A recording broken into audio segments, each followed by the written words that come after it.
We've all gotten checkups before. But what if we gave the healthcare system itself a checkup?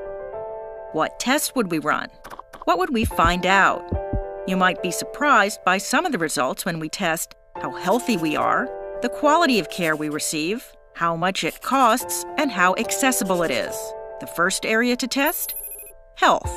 Overall, our population's health is getting better, but when you compare the U.S. to other high-income countries, we have shorter life expectancies, higher rates of disease burden, meaning lower quality of life, and higher mortality rates in the leading causes of death. Now, it's true our health is influenced by factors other than our healthcare system. Still, some of this death and suffering could be prevented by better health care. Unfortunately, ranked with other comparable countries, the U.S. has the highest rate of deaths that are preventable by good health care.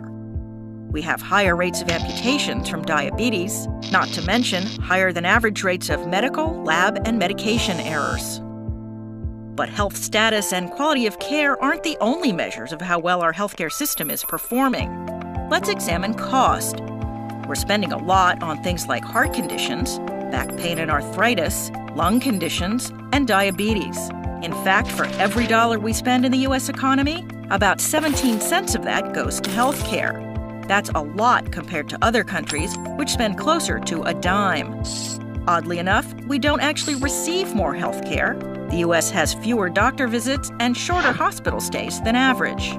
So how are we spending so much? Well, we pay higher prices for heart surgery, childbirth, MRIs, and a lot of prescription drugs. And these high costs can lead to access problems for patients. Every year, higher shares of household budgets go to healthcare costs. And this is causing 1 in 10 people to delay or go without care when they need it. And that rate is even higher for uninsured and lower-income people. That's the bad news. The good news is that some areas are turning around. We have lower rates of death from some cancers, and people are more likely to survive at least 5 years after being diagnosed with those cancers.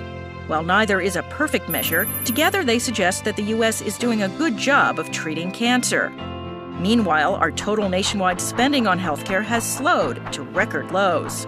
It's expected to pick up again as more people get covered and the economy improves, but it probably won't grow at double-digit rates like before. And speaking of health insurance, fewer people are uninsured in the U.S. than ever before. A lot of changes have just been made to our healthcare system with the Affordable Care Act, and only time will tell how it will affect things. The diagnosis? We're getting better, but there are certainly ways to spend less and still get better quality care. And being informed is the first step in treating what ails us.